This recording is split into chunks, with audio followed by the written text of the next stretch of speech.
What's up, guys? It's a beautiful day on the Gulf Coast. If you guys are watching this on a replay on YouTube or Facebook or listening to the podcast and you want to join the live show every week, we're live on the Zero to Diamond Real Estate Agent Facebook every week, Thursday, 4 o'clock Central. So we'd be glad to have you. It is a live Q&A for real estate agents all around the world. And it's something that's growing leaps and bounds. I've been at this we were just talking about this. We've been at it for about 8 months or so.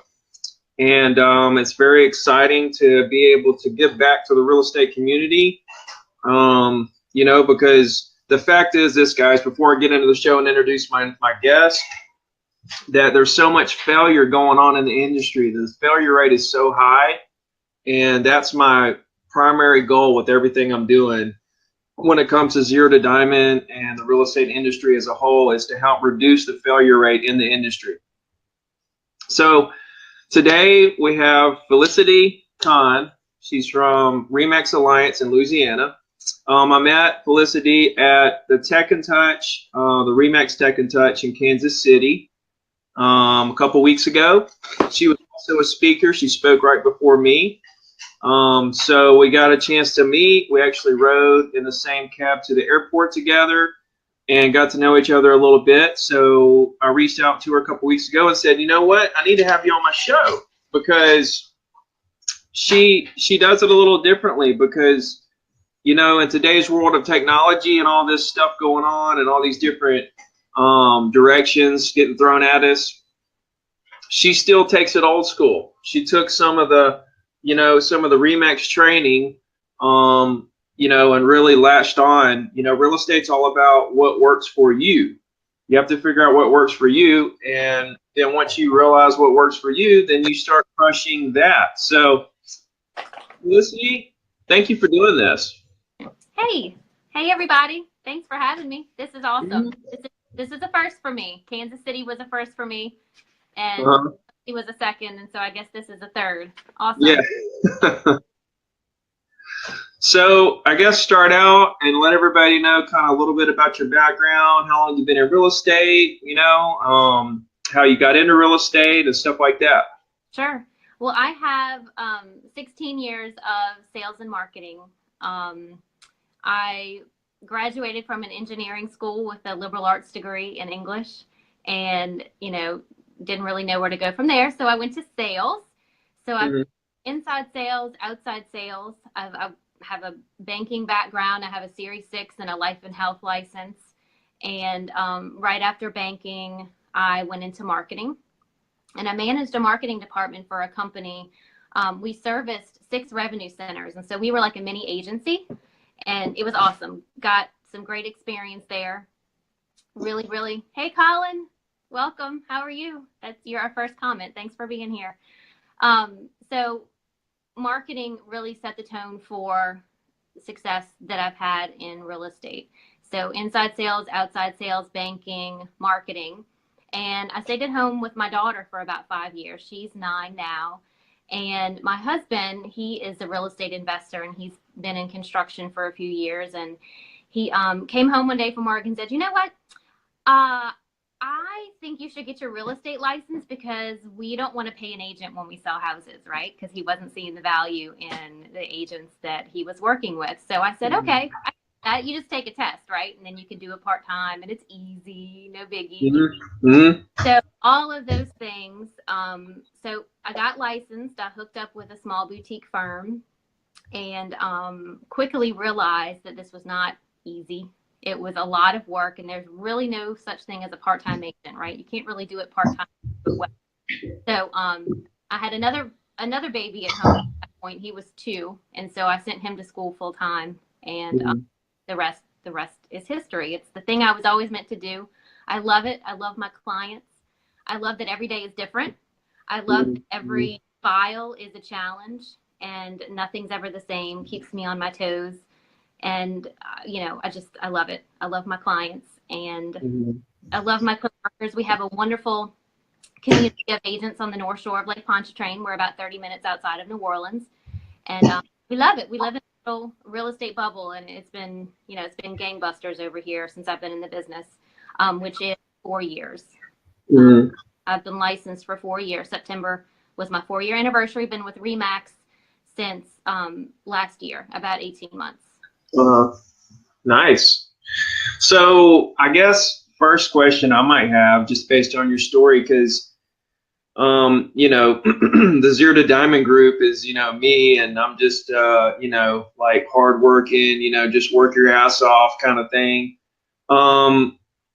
Like I'm sure there's a lot of moms that's part of the group and listen in.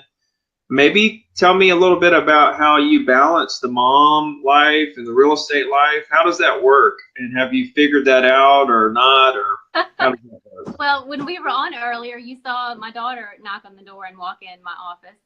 Yeah. So I have an office from home, which helps because I, have a full day of meetings that start, usually around 9, and then I have to be home to get somebody off the bus around 3:30. So I wouldn't say there's a balance because every day is different. I have an incredibly supportive husband who understands the business, and he is such a great wingman. So if I need to show property on the weekend or be gone for dinner, he's really there to support me. But, there really isn't a balance. The thing I will say is it's gotten better, right? Yeah.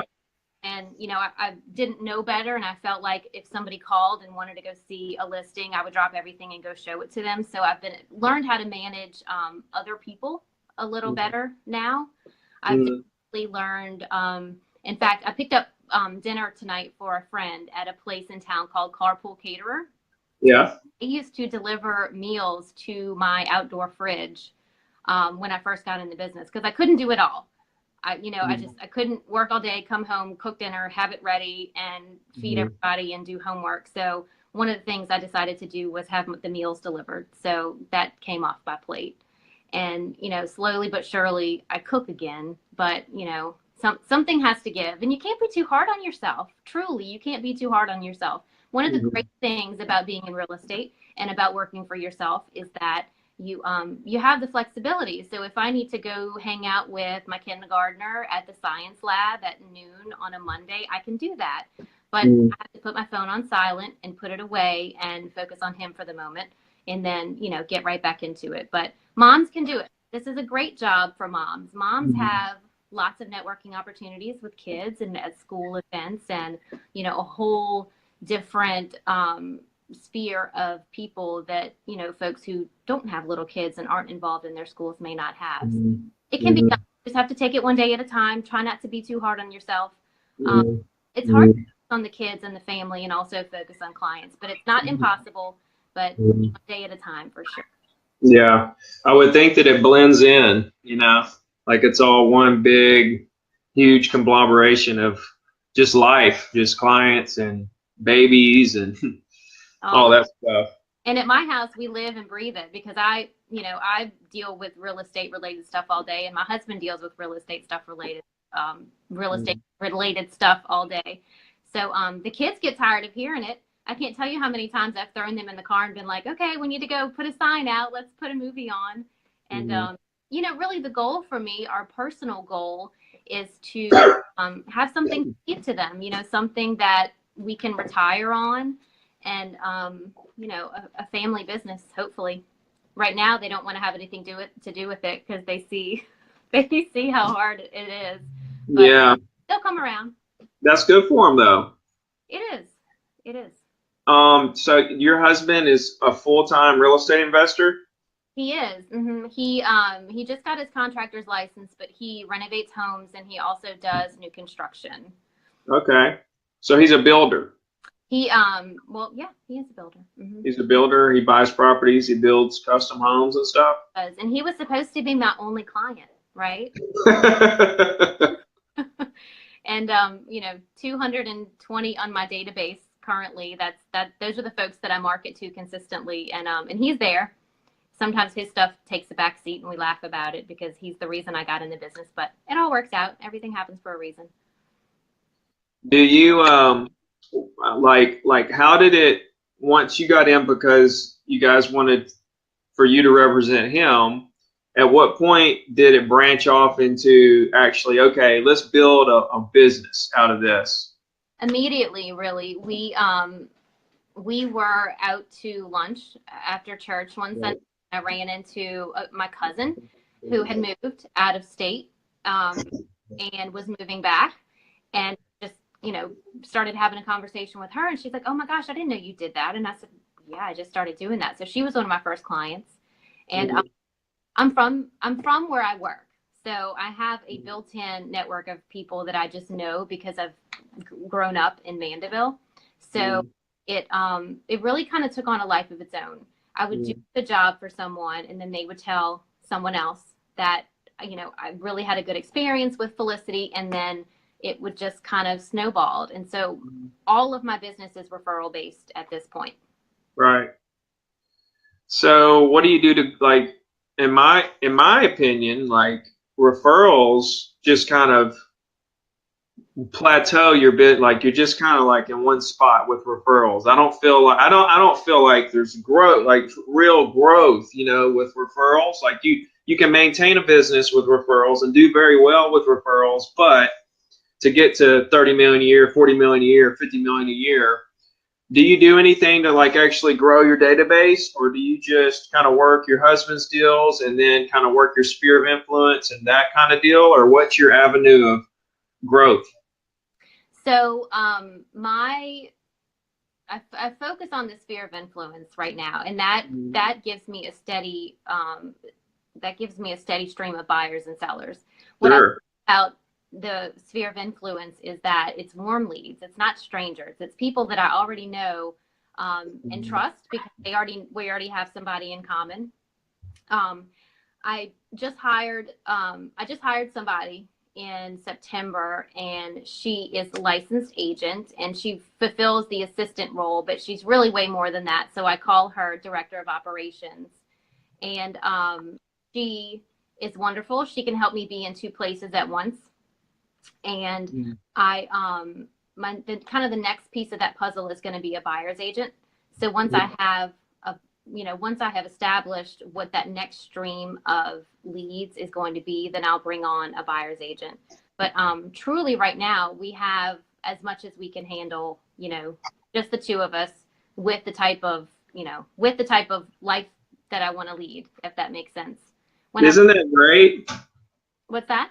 Isn't it wonderful that you can have this life and you like live out, like work your sphere, your husband, gives you business, you have the kids. It's like you're kind of living the dream right here. I have everything. It's really wonderful. It really is. It's all about later, right? I mean, now is wonderful, but my parents are both entrepreneurs. I grew up with two small business owners for parents, and they retired at a fairly young age, and they're doing well, and they set themselves up. So I had some really good influences in my life. So I want to be able to do that for my kids. That's really what it's about. I tell Aaron and I tell myself often that for me, it's about client.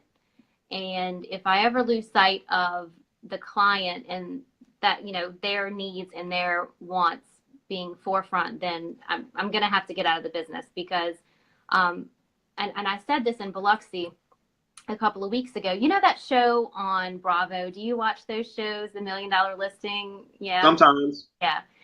There's a new one in California, and it's these two teams, and they're constantly fighting, and it drives me nuts because they're not nice to each other, and they very well could work together and not have to be jerks.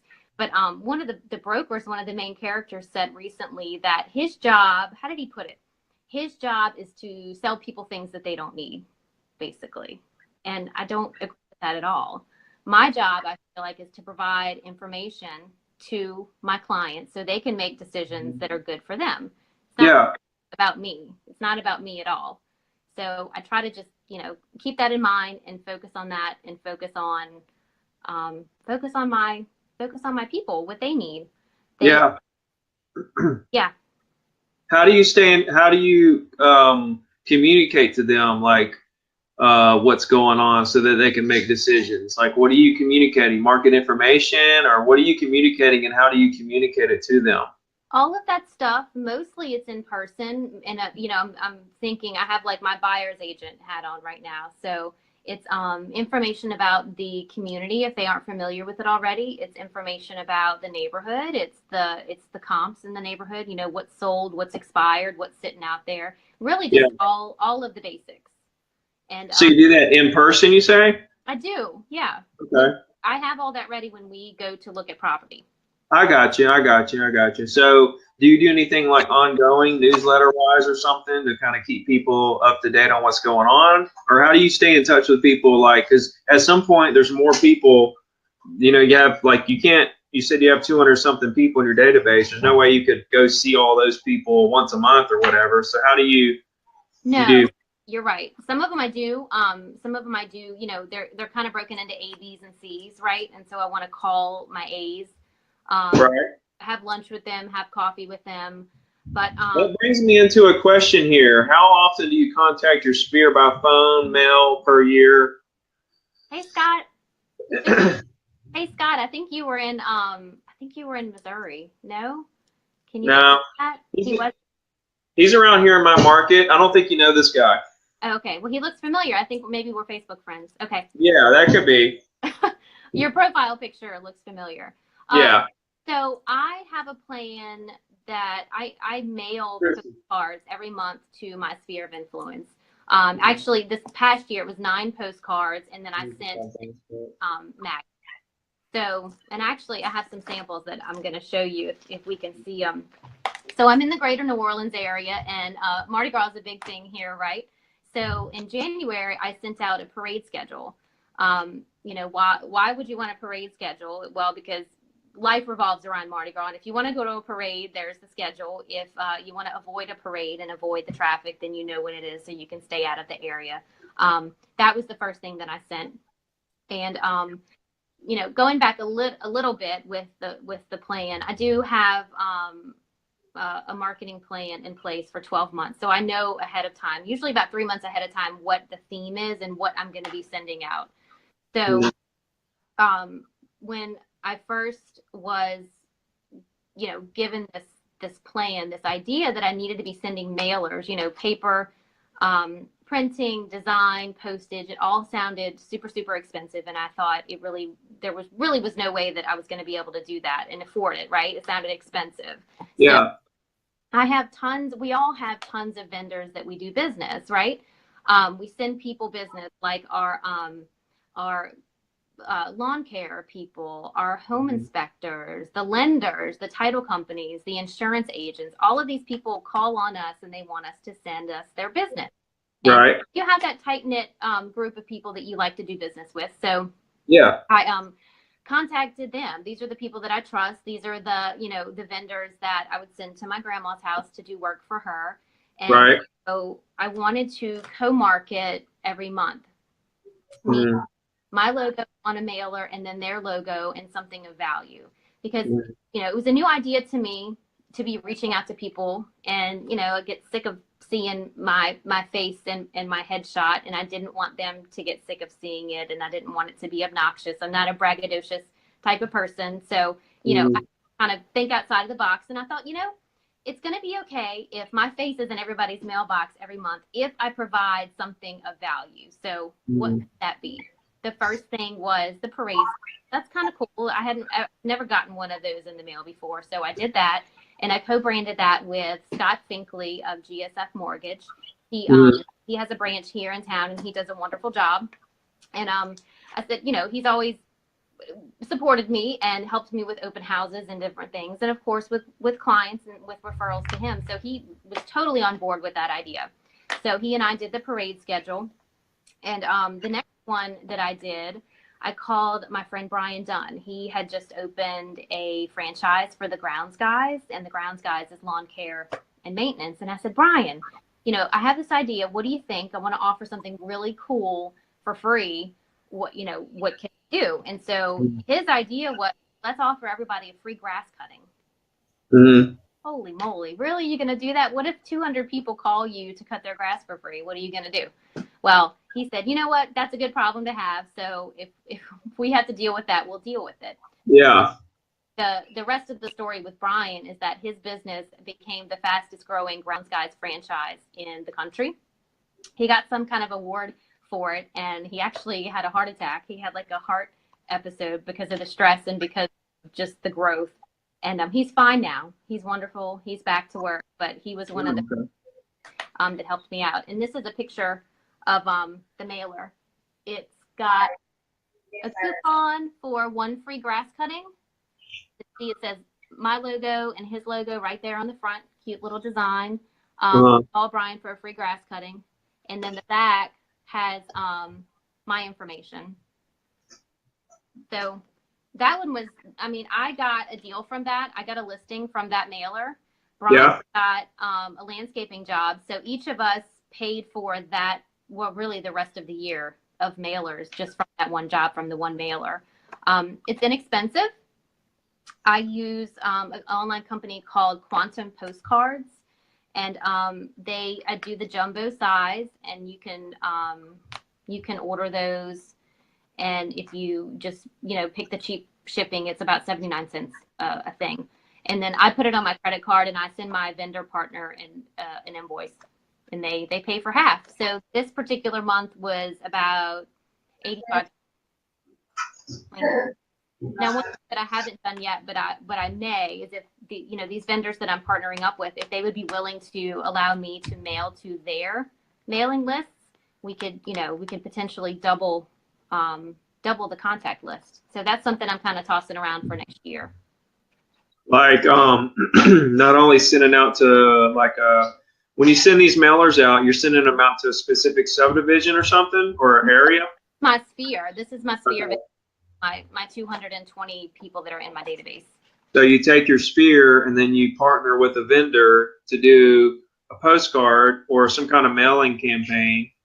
And then what you're thinking about doing is sending out and partnering with them and splitting the money to send out to their database too. Correct. That's smart. Yeah. Well, 2018 planning is in full effect, right?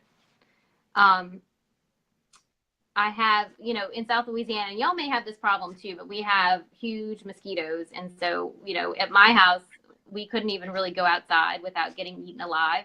And I had a pest control company, a friend of mine that I send pest control clients to all the time. And he was coming to spray the yard for mosquitoes. And it was the best thing in the world. He comes once a month. It's $40. It's the best $40 I've ever spent.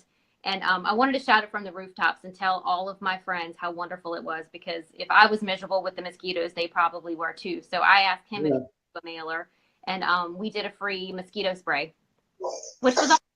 He had the best month ever that he's ever had in the history of his small business. The month that we sent out that mailer, and I have that one too. It was Ryan Pierce with Pierce Pest Control, free mosquito spray. There's my logo at the bottom. You see the mosquito? Yeah. That was so. It's basically a coupon. So people have begun to expect these to come in the mail, and I've even gotten to a point where the people that are in my database, in my sphere of influence that I'm mailing to, they have small businesses or they know small businesses. So for the first time, I had somebody come to me and ask if they could be on one of my mailers, which was very cool. That was I didn't expect that. Didn't expect that at all. So when I do the mailers, I also put that same image on Facebook and also that same, offer or discount to, my Facebook followers. And then I also send it out via email. So for the people that are on my mailing list, they'll see it 3 times. And for the people who are not on my mailing list, they'll hopefully see it via email and hopefully see it, on Facebook as well. So it's a consistent message across the board. The one I just did for November, I have a friend who works for the Traveling Vineyard. She basically comes to your house with wine and has wine tastings for free. It's like home parties, but with boutique wine. And that was the one that we did for November. Was how to get a free wine tasting is called Jane, and great for the holidays. In fact, UPS knocked on my door about 2 hours ago with a big box I had to sign for because I was over 21, and it was some wine from my friend Jane. Very cool. Nice. Hey, Karen Wright asked if you can post those mailers, like take a picture of them and post them in the group. after this show. Absolutely. Just so everybody can kind of see what's going on there. So like you just gave me some good ideas. I'm literally gonna I don't want to say what I'm gonna do because it's such a genius idea, but I'm going to combine. Yes, Ricky, come on. Yeah, you're inspiring me here. I just came up with this genius idea to like partner with like a restaurant and do like do something special. I like this. This is giving me some really good ideas. Okay. So let's see, guys. This is a great guest we have talking about mailers and combining forces with vendors to try to grow, help cut down your expenses of mailers. Reach out, get a different angle, offer something different that maybe other agents don't offer. Separate yourself from the rest of the market. This is pretty incredible stuff. So if you got a question, type it in. Let us know, what your thoughts are. If you like what we're talking about, if you disagree, let me know. I want to hear about all of it. So tell me what you're doing for this Thanksgiving thing we're talking about beforehand for your clients. So, I mean, if I started reading some of the Buffini stuff. I took a training class with Joel Epstein. He's a wonderful real estate trainer, and talking about pop buys, where give somebody something. So you kind of cut out on me right there. What was that? What's a pop buy? It's where you show up to a client's house or place of business and give them something, or just give them that's like a Remax term, guys. Pop by means like where you just like show up unexpectedly, you pop by and say hi and how you doing, and maybe give them something of value. Yes. So last year, I picked a handful of people that had bought homes from me, and I got little cakes from this store called Nothing Bundt Cakes, and they wrap them up really pretty, and it's a super nice presentation, and they'll do a theme and they'll type a custom message. So I picked 9 people that I thought would appreciate it, that I might actually run into. And hey, Tiffany, thank you for sure. People that I thought I might run into, anyway. So I delivered those by hand and either left them on their doorsteps or handed them to them personally. One family, they were outside in the driveway, and the husband had either like a power drill or a saw or something. It was loud, and so nobody saw me until I was like right up next to him, and I scared the living daylights out of them. But it's like, oh, here, happy Thanksgiving, here's your cakes. They were super well received. I had a ton of clients actually Instagram pictures of them, and text me pictures, hey, I got home and I found this on my doorstep. Thank you so much. I had such a wonderful experience. I love my house. And that's really what it was all about. I wanted to do something to say thank you. And I wanted to do something that they would remember, because we're talking, some of them had been 6 months 6 months prior, and we hadn't really had a reason to talk about anything necessarily. So they definitely those. I started doing that again. I dropped off a couple yesterday and got some really nice responses from my people. Got some updates, like, health updates and family updates, and hey, thanks for this, thanks for thinking of us. We had a great experience with you. And that's been fun. I'll finish those up next week. I like to do them myself. So it takes a few days. Nothing Bundt Cakes actually gives a corporate discount to Remax. So I get a little discount there, but that's all my expense. That's something that I personally do. Yeah. You put a lot of energy, like you really do like focus on your sphere. Like that's your thing. You spend a couple days doing arts and crafts for them and stuff like that. That's incredible. I love it. I don't know if you want to mention like your like numbers this year, but guys, I'll say, man, we were talking earlier before the show, and her numbers are kind of staggering for somebody who just works their sphere of influence. So I'm just throwing that out there. Here's a question from Jason. He says, have you done the Brian Buffini program? I hear you mention a lot of what he teaches. Hey, Jason, not formally, no. I haven't subscribed to that. An agent in my office, Tracy Olson, she does it and she loves it and swears by it. But I don't do anything that's extra cost per se.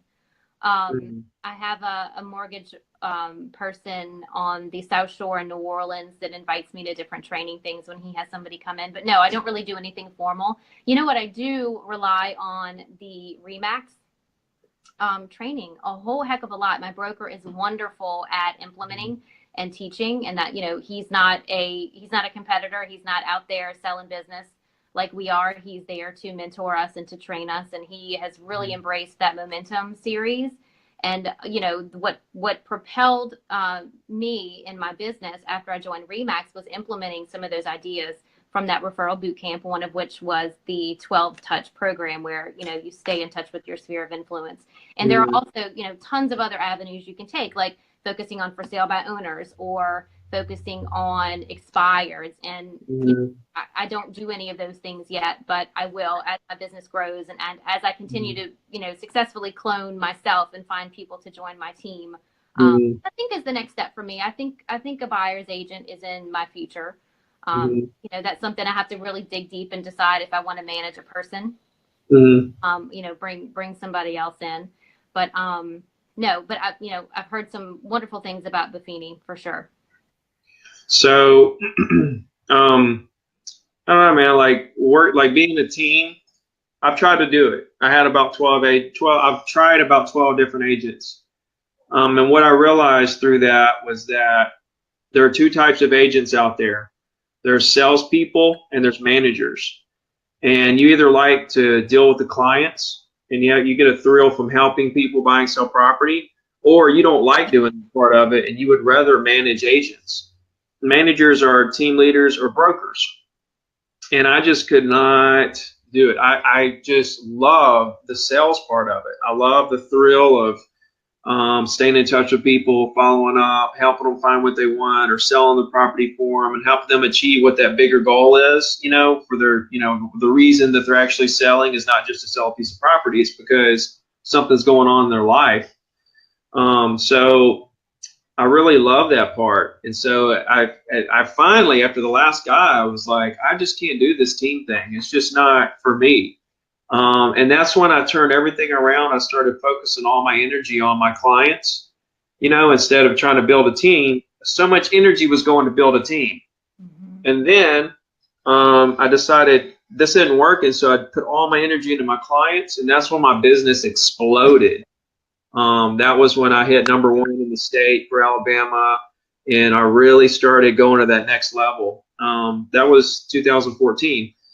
So I think at the end of the day, when you're trying to decide if you want to do a team, because everybody preaches teams and everybody says teams is, that's like a big thing. But, you really have to figure out what's best for you, and decide if you really like the sales part or you like the managing side of it, because it's really two different things. And if you do a team, you fall into that manager category and it really takes away from your sales. And if you really love sales, you're really going to not be happy because, it's taken so much away from your sales. So do you feel like you love the sales, or do you feel like you would rather manage agents?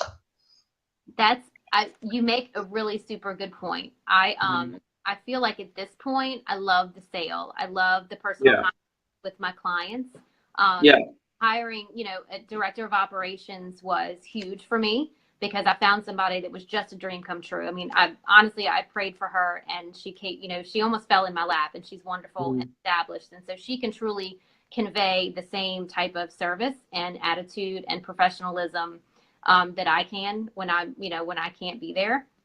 So that has been amazing for me, is to have just another person. Now she's not in sales and I don't feed leads to her, but she and I are a team. And I came from a boutique firm that had a broker manager who was competing with his agents, and he was a wonderful guy. But that dynamic was tough. And when I looked at him, he wasn't always there because he was out selling. He was out doing his thing and doing it very well. So, I struggle with what is next, because I do like the sales part of it. I don't know that you've actually obviously proven that it's not necessary to be successful. You're right that we're constantly preached team. Yeah. So it might happen if I can find the right person. How many did you go through? 12 people? Yeah. And what I found out was that either the agents are really good and they leave you really quick. Either they're really smart, really good, and they'll come in and learn everything they can learn from you and leave you really fast. Or if they're bad, they suck all the energy out of you for months and months. You're with them 8 hours a day trying to help them do something they're never gonna do. So, there's people that are successful at teams. Okay, there's people that do $7 million a year as a team and probably net $1 million or $2 million or whatever they net. But I can do that as a single agent. But the thing is that that's what they're good at. So the question I was asking you is are you a manager or are you a salesman? Because you're either one or the other. And if you're a manager, then you'll do good as a team. But if you're not, if you're a salesperson, then you're not going to do good as a team because it's like the broker that was out selling when you needed him. Okay, you can't be a broker and a salesman because of what you just said. Like you're either one or the other. If you're a broker or a team leader, you can't care about your personal sales at all. You have to care solely on the agents underneath you. But if you're a salesperson, then you only care about your clients, and that's the only thing you focus on. And so you can't do both, is what I'm saying. So here's my advice. If I were to I'm not trying to tell you what to do, but if it were me and I were thinking about a buyer's agent, I would find an agent that's in my office that likes to work buyers and give referrals to them for 25%. And then you don't have a team leader. You don't have to deal with the buyers you don't want to deal with, and you still get 25% for not doing anything. And it's the best of both worlds. So that's how I handle it. But I don't refer any of my buyers out because I don't hardly get any, because everything I focus on is property owners. So the buyers that I get, I'll probably do 3 buyers to every 10 sellers. Like I show property maybe 2 times a week or so, something like that. And I'm fine with that. I don't have a problem showing people property. The problem is they just don't want to work. They just want to delegate everything and make $1 million, and it just doesn't work like that. Right. So you're right, it doesn't. But to be a well-rounded agent, you really have to do both, or at least have both. Absolutely. Yeah, it's both. It's like this too. It's like this. If somebody comes to me and I refer them to one of my team members who isn't as experienced as I am, then what does that tell my client about me? That tells them I don't value them that much because I gave you to a guy who doesn't know, or girl who doesn't know as much as me about the market, and probably can't give you the same service I can. And it just waters your business down. So here we go. We're watering down our relationships. This is just my thoughts on teams, because I love teams. Like the teams that do good, I'm happy for them, and it's because that's what they're good at, and they figured it out. You know what I mean? I'm glad you're saying these things though, because what you're saying, nobody says this, but this is true. And on the flip side, there's all kinds of arguments either way. But I mean, on the flip side, it boils down to the way that I do business is so deeply relationship oriented that if I have a team and my clients are dealing with other people, then I'm going to lose credibility with my relationships. And I literally believe that one reason my business is so strong is because this is how I do it. I do it all on my own, and people know. All my clients know when they call me, they're going to talk to me. They're not going to talk to somebody else about this or that, and Ricky's busy, Ricky's skiing, Ricky's somewhere else. When they call, they're going to talk to me, and I'm going to be able to help them through whatever little problem or whatever they need. They're going to get my advice on whatever it is. And I think that goes so far, and people really, they don't think about that. They're just thinking money. I think a lot of people, that's trying to build teams, there's a lot of great people out there, but I think the majority of them are just trying to build a team so they make a bunch of money for not doing anything. And if they would work just as hard on doing business as they do on trying to build a team, they would make way more money. You're probably right about that. And you're definitely right about the relationships with the people. They, they expect when I receive a referral from somebody that I know, they expect that it's going to be me that's servicing that client, and it is. It absolutely is. Mm-hmm. And I want to say, in case there's anybody out there listening, watching, is with a broker who is competing with them or out there selling, it doesn't have to be like that. Yeah. It really doesn't. When I came to Remax and was introduced to my broker, it really changed everything for me, because I finally realized what it was like to truly have a mentor, because that's so important. There's so much junk, in our day that can really keep you from growing your business and doing the things that you need to be able to do and implement plans so that you can grow and you can work your sphere of influence and all of those things that are going to help you, meet those goals. And going from a small boutique firm and moving over to where I am now with a mentor who is really, just like you said, he's just devoted to helping his agents grow their businesses and whatever it is that we need, support staff or whatever we need. Everything is about, so it doesn't have to be about the broker. It doesn't have to be about the national brand, whichever it is. It should be about you. You should be with a real estate company that is agent centric. And, whether you're with a competitor or with Remax and you don't really have that closeness or that vibe with your agent, then, with your broker, then you really should do better for yourself. Really. Were you reading the comment? Yeah, thanks, Ron. Yeah. So, tell me what your goals are going into 2018. What are you doing right now, like to finish out the year and to start the next year strong? And what is your vision for 2018?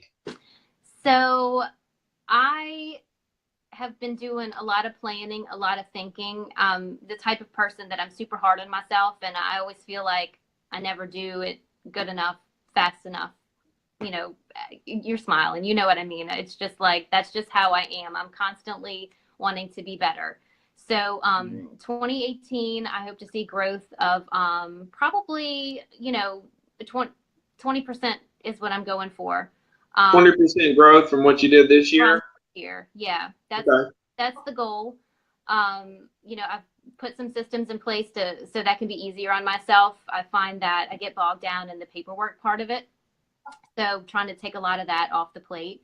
I definitely have a goal to have more face-to-face with people, because that's where I'm getting my business from, is from people, from referrals. So I want to be able to sit down with people and make more connections. So I have a worksheet I'm going to work off of that is going to, and it's really just me committing to myself that I'm going to make a certain number of calls and have a certain number of sit downs with people. And, What's your numbers? How many calls? How many sit downs? I don't focus a whole lot on that right now. So I have numbers on paper. If you have any suggestions, I'll gladly take them. You can send them my way. But, it's just to use the systems that I have in place and really just get better. Yeah, just continue to grow and to learn from your mistakes and to keep just going higher and higher. Like a lot of agents, real estate's a bunch of stages, and it's learning stages, and it's stages in your income. And most agents, they get stuck in a stage somewhere. Like they get to a 50,000 a year or 100,000 a year and they get stuck, or even 100,000 or 250 or 500 or $1 million. They just kind of get stuck. And there's always room for growth. I don't care how big or small your market is, or how how much money you're making. There's always room for growth somewhere, even as a single agent. So I think that that's the name of the game, is continue. There's always another stage. And if you allow yourself to get stuck in whatever stage you're in, that's when you're just dead. So definitely, I like what you're saying, because it sounds like it sounds like you definitely see that, and see that there's always another step and another, something else to get better at. That's what kind of it's. One tangible thing that I am going to add is I want to start sending birthday cards. You know, Okay. we get these closing statements, right? And it's got everybody's information on there. It has their forwarding address. So we have, we have to follow them, Mm-hmm. even if they move out of state. So that is one of my goals of something that I'm going to do, physically start sending out birthday cards, for the month for everybody who has a birthday that month. I get that from my dentist. Nobody else really sends that to me. I think that's kind of a lost art. We assume that people see on Facebook that we said happy birthday Yeah. to them, but to get something in the mail, I hope that would be well received. So that's something that I'm going to add for sure. Awesome. Awesome. Yeah, I've never got that down, the birthday thing. Have That's you been ever a tough. got a birthday card from a real estate agent or heard anybody say that they got that? No. I have a mortgage guy. Mortgage guy sends one of my mortgage guys sends one of my clients like happy birthday emails or something or whatever. But she quit using me years ago, so it doesn't do me any good. Well, I guess guys, we're gonna be here for about 5 more minutes or so. Please type in any last minute questions. It's really been an amazing show because I got some really good ideas out of this. I got one genius idea, so I'm really excited about doing something with that. But if you could go back 4 years ago, right before you got your license, or right when you got your license, and give yourself, like the younger Felicity, some kind of advice, just based on what you know now, what would you tell a 4 year ago Felicity? Hang in there. It's going to be okay. It's hard. It's a lot of, but you can do it. And go to Remax. Go find a Remax that has a good fit for you, because I haven't. I've actually, Remax is my third real estate company. It's my last real estate company, and I never mentioned the first one because I lasted there 2 weeks because it really just wasn't a good fit at all. But it can happen, and it did happen, and it's amazing. If you had asked me 4 years ago if I would have made the number that I made this year, if that was a possibility at all, I would have told you were crazy. But it's true, and it happened, and it's it's propelled me to a place of really just happiness and contentment, but not in a bad way. Not contentment in a bad way, but contentment that, okay, I found the thing that I want to do. I found the thing that I'm good at. I found the thing that I really truly feel like God has put me on the earth to do, is connect people with homes and connect people from one place to the other and get them where they need to be. And I'm thankful for that every day. And I feel so blessed and so wonderful. And I work really hard. And that's okay. I'll probably always work this hard, but there is a light at the end of the tunnel. And it can happen. It can happen for anybody who's willing to put the time in and really focus on it and learn to love it. Because we have to love what we do, right? Oh yeah. Life. Tim Cook. No, not Tim Cook. What's his name before Tim? The Apple guy. What's his name? The Apple guy. Oh. Yeah. Steve Jobs. Steve Jobs said that life is tough anyway. Like, it's hard no matter what. So if you don't love what you do, you are really going to be in for a rude awakening. You really have to love it. Even when you love it, it's going to be hard. So it took me 8 months when I started real estate, 8 whole long months to make my first sale in real estate. How long did it take you? It took me 3 months because I had a cousin. Remember that cousin I ran into at dinner, and she was moving in town? So yeah. Got licensed at the end of September, and in December I had 2 closings in December. How long into your career was it before you did a deal for your husband? He was the other one that I did that December. Oh, okay. Yeah. Cool. I do a handful of him for him every year, and the majority is is other people, sphere of influence, referral based. Yeah. One thing you said that I wanted to ask you about, you said it's all about later. Yeah. Earlier, what did you mean by that? Personal goals and aspirations. I mean, my personal aspiration is not to work this hard for the rest of my life, although we can be in this business until, we can't think straight anymore. But, it's for later. It's for retirement. It's for what, the rewards that we can afford ourselves because we work hard now. Yeah, yeah. I'm never going to quit working, just so you know. Well, you should take some breaks. Like I hope in like 30 years I'm working harder than I am now.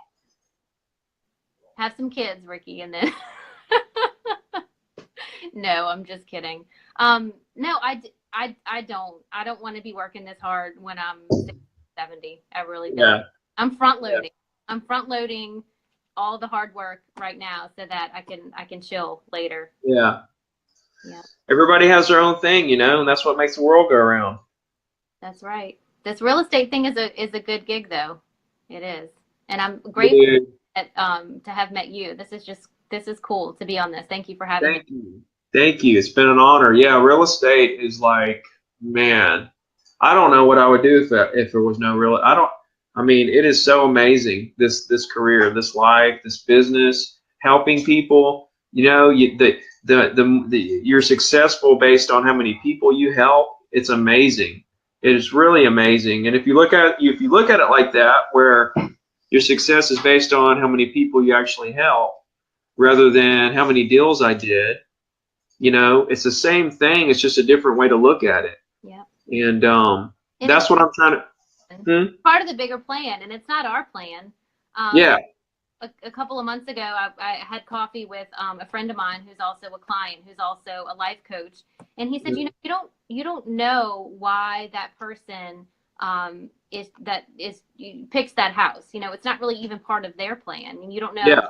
They might be instrumental in somebody else's life, and you've just facilitated that. He's like, that's kind of a big deal. And if you think of it in those big, larger terms, it really, you know, it really cuts through. It really gets to you. And we have this philosophy, and I love to meet another agent who feels so strongly that it's about the people. It's not about the action. It's about the dollar. We keep track of the dollars, right? We know what our volume is. We know what the production is. And we, you know, RE/MAX gives awards and all that stuff is fun. But at the end of the day, you could completely lose track of that and still be super successful.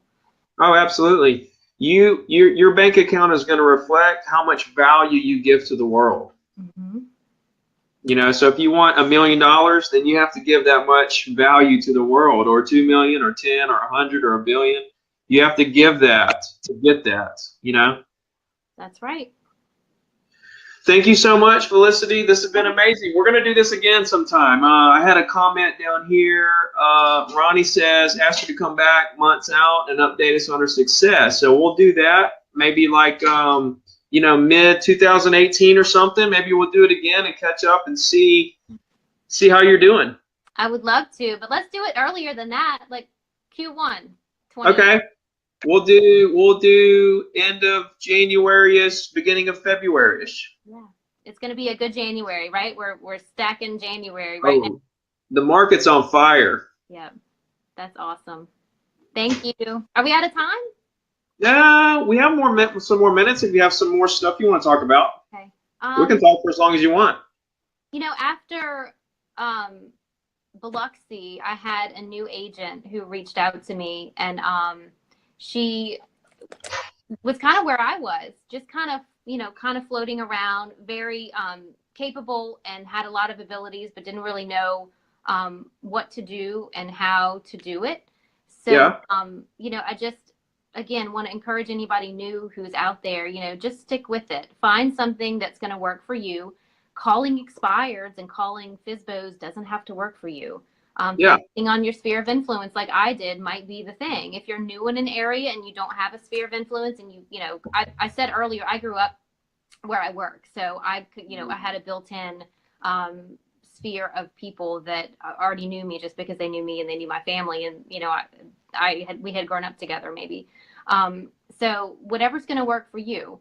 I had successful with mailing postcards and mailing, you know, refrigerator magnets. The 3 magnets that I did were the Mardi Gras parade schedule, a festival schedule. Festivals are huge here, and of course football in the fall. But it doesn't have to be those 3 things. Adapt that, make that yours, make it unique. Yeah. Like pick out something in your area that means something to everybody, and latch onto it. It's kind of like the same philosophy of branding yourself with a vendor.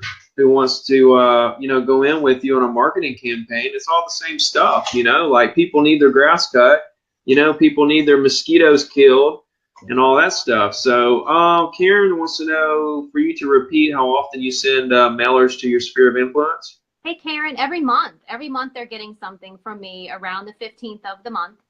So if it's the one that just went out for November was the traveling vineyard, how to have a free wine tasting. So it is once a month, and my overall investment for the year is really about $1,200 because I'm splitting with somebody else, and you know, to be able to, and you know, I think I mentioned earlier that the first mailer that I sent, I got a listing from. And my vendor got a client, and for both of us, it paid for the rest of the mailers for the entire year, which is amazing. And so yeah, three magnets and then nine postcards. I'm doing Christmas is going to be a little different. My sellers are going to get a photo magnet that has a picture of their old house that they sold, and then my buyers are going to get something special from me too. I haven't figured out quite what that is, but yeah, once a month. So the once a month thing, the vendor, do you have a different vendor every month? Or do you have one vendor for 3 months or one vendor for a year? Or? Oh, it kind of worked out that my loan officer vendor, Scott Finkley, he does the magnets with me because he doesn't really have a coupon, you know, that he could offer to someone. That's not fun and warm and fuzzy. And he's done those with me. But yeah, it's a different vendor every month, and I try to theme it with whatever holiday might be happening around Easter time. And I have another one I'll show you. Around Easter time, I did a coupon for $5 off a $20 purchase, and this was with a local gift shop. So all of my people got this cute little coupon in their mail around Easter time. What was neat about that one? This is freaking genius. Well, listen to what happened with that one. A few months later, a client of mine called and said, you know, do you have another one of those coupons? Because my son's having his confirmation and I want to buy him a Bible, and I'll buy it. You know, I want to buy it from there. Do you have that coupon? And I'm like, now I'm the Christian bookstore coupon lady, which is perfect. Yeah. Dude, this is so genius. Let's see. Karen says, is your lender on the magnet too? Oh yeah. Yeah, he's on there. Here's a picture of that. This is the festival schedule. And so there he is at the bottom. So it's got his contact information and my contact information. And this is April through October. So we're on their refrigerator the whole year, just about. Yeah, I think our area would be like Alabama, Auburn football schedules. Yes. That's awesome. We don't have a pro football team, so like, you know, college is all we have over here. Do you watch the Saints? I don't watch any NFL because we don't have a team. Yeah, well, adopt the Saints. We're going to the Super Bowl this year. I know, but it's not the same, you know. Like my grandma's for the Saints, and you know, I have some other family for Atlanta, and it's like, you know, but I didn't grow up with, you know, it's like I grew up with Alabama and Auburn and all that. It's different, you know. Like I don't know, I just couldn't ever. I have to be bred for it. I can't just start liking it because I can't just jump on the bandwagon, you know. You should. But my grandma loves the Saints, though. She gets really mad when they lose. Well, Grandma's been happy on the weekends lately. Yeah, she has been. Let's see. Colin says, "Go Saints, go." Who dat?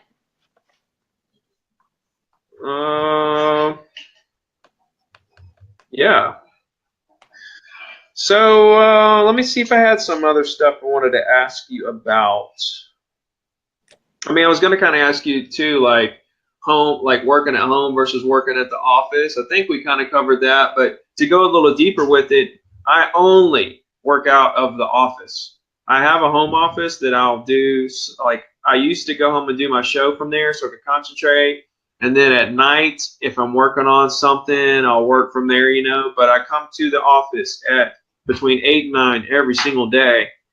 And I feel like it's my, it's like a library kind of thing, you know, like I go there to get it done. There's no distractions. It's the atmosphere. I make it happen. I'm around all the other agents. My broker's here. It's just, I'm on the beach. I just kind of make it happen. So I never could do the work from home thing because too many distractions, and I just don't feel like I'm at work. So I'm just not in the same like super productive mindset and stuff. So how do you like? And some people really make it work because I know some agents that work out of their house that do incredible numbers. It's like, whoa, dude, you are a ghost, but your bank account's crazy. So how do you feel about it? And do you like working at home? Well, I have both. I have an office at home. It's a designated space that is designed for work. But I don't come in here a whole lot. I think as a working mom, it's important to me to be able to like juggle the plates and keep everything spinning. So part of the appeal is I can work in my car, or I can I can have my phone on me when I'm at the school performance or whatever the case is. So it's controlled chaos, I guess. Yeah. I do have an office at my Remax office. Erin works out of there, and that one always stays super neat and clean because of her. And when I meet clients, I go into the office, but I like the fact that I don't have to be somewhere. But I'm able to schedule my appointments accordingly around personal stuff. But I don't let it get in the way, and don't it doesn't get in the way. Somehow it all works. It just does. I can't explain it. There's no formula. Sometimes some days I'm not good at it at all. Yeah. Of the the balance and the juggle, but controlled chaos I think is the best way to explain it. And you have to have the systems in place to be on the go all the time. I mean technology when I say systems. Yeah, some people are just good at it. They can just do it. Like I couldn't do a team, but I believe in teams for people that are good at doing that. Same thing with working out the house. If you do good there, and that's where you feel like you're the most productive or as productive as you want to be or whatever, go for it. Everything rolling. Like, I get the kids off the bus and I do the mom thing and we have dinner and we do homework, and then it's 8 o'clock, 9 o'clock, and I can go in my office and start working again because that's kind of it goes. So I like to have it right down the hall. Living the dream. It never turns off though, right? It's always on. That's true. That's true. And that's another thing that I've always been really good at is at 5 o'clock, or used to be at 5 o'clock before I started coaching and doing this show and stuff. 5 o'clock, shut it down. Like I would not, if somebody called, I would answer, or an email came through or something. But other than that, I would not keep working, like writing letters and trying to plan my next day and stuff. I shut it down because I want that. See, when I go home, I want that to be home. And when I come work, I want that to be work. I don't want to mix the two. I don't want to feel like I'm at home and work, because then I just lose my mind because I'm like, should I be working or should I be chilling? Right. 24/7. So my dad works from out of his house. My dad's an agent. We don't work as a team, but he does very well, and he works out of his house, and he really makes it work. And I keep telling him I think he could do more if he were at the office, but after years and years of him doing it, I'm starting to think that he's right. Like he just does really good at the house. So everybody's different. That's the good thing about it. Every day is different. Every client's different. Every file is different. Every cooperating agent that you work with is different. Oh, yeah. We can have a show on that. Oh, yeah. Yep. You got to love them all, though. Absolutely. Colin's wondering where you get the company that you get your magnets from. Oh, gosh, Colin. Well, I use a local graphic designer. I can post her information too. I'm sure she would love to have some clients because everything she does can be done remotely. But everything was custom. Everything was custom. The magnets, 2 of them were printed locally, and then one of them I ordered from a local company. But it was the football magnet was just the one where you stick your business card on top. Yeah. Magnets USA. Something. Magnet USA. Mm-hmm. There's this website, Colin. Write this down, man. It's www.google.com. You just go there. There's this bar, and you just put real estate magnets, and you hit search. No, I'm just kidding, man. MagnetUSA.com or whatever. How many you got under contract? Right now, Yeah. a handful that started out as problems, but you know, we worked on it and tweaked them all. So it's going to be a good end of the year. October was strong, November was strong, December's coming around. So you're going to end the year strong. You're funny, Colin. Let's see. I got 1, 2, 3, 4, 5, 6, 7, 8, 9, 10, 11. And it's 2, 3, 4, 5, 6, 7, 8, 9, 10, 11, 12, 13, 14, 15, 16, 17, 24, 25, 32, 33, $4 million worth left. Nice. $4 million to finish the year. And who knows, I might get some more before the end of the year. But really, everything between now and the end of the year is really working for the January. You're right about that. I closed $5 million last January. Sweet.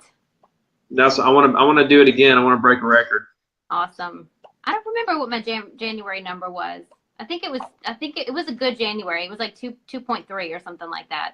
That is awesome because it's so slow through the holidays to come out the gate that strong. Let's see, Doug, is this your broker? Hey, Doug. Oh, it's Aaron. Oh, Aaron, your Remax peeps are proud of you. We want you to tell the bin cleaning story. Let's hear the bin cleaning story right quick.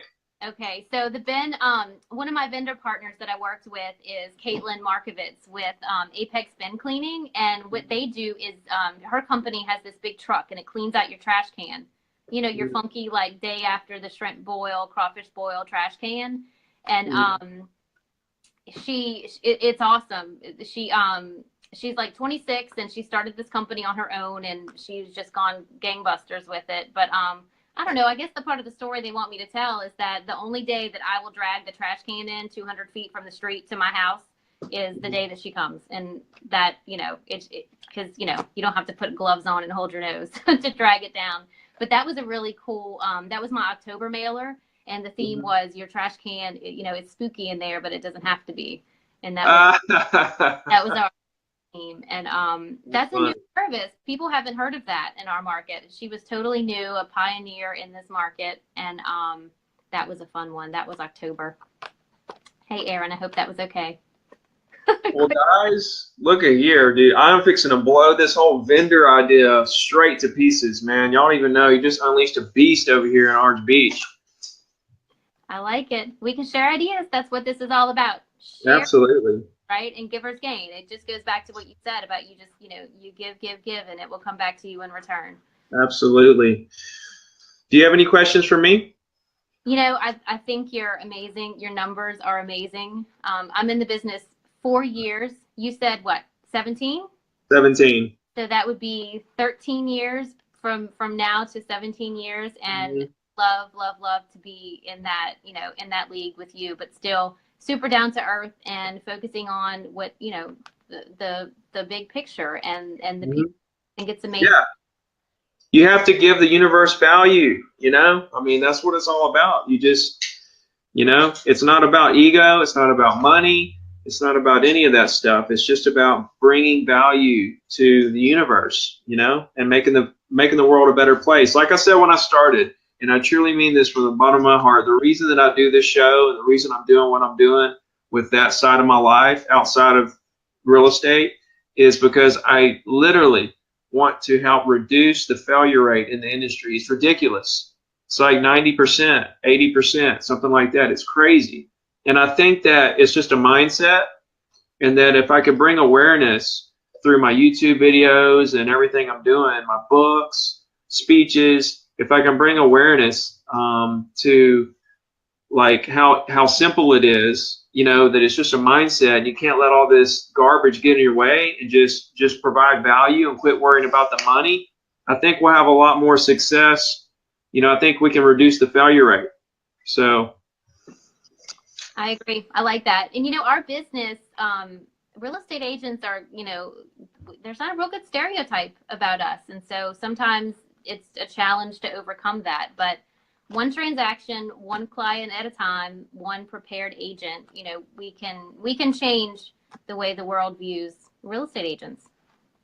I heard a fact on one of my shows. I forget who said it, but they said that 86% of sellers list their property, which is up from like 67% or something. Maybe, I don't know how long ago, maybe 10 years ago or 20 years ago or something like that. But like it's up. Like the sellers and consumers' confidence in real estate agents is up.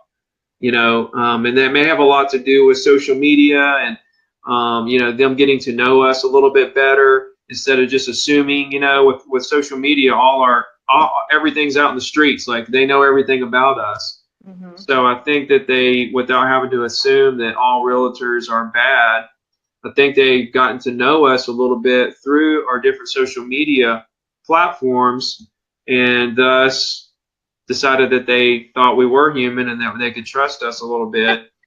Yeah. But I think the tide is turning for people with consumer confidence in real estate agents. So I'm excited. That. I'm glad to hear that. I'm excited about that. So that's good stuff. Anyway, I'm gonna let you go, girl. It was a real exciting show. I really enjoyed hanging out with you for a bit. Thank you for having me. Happy Thanksgiving.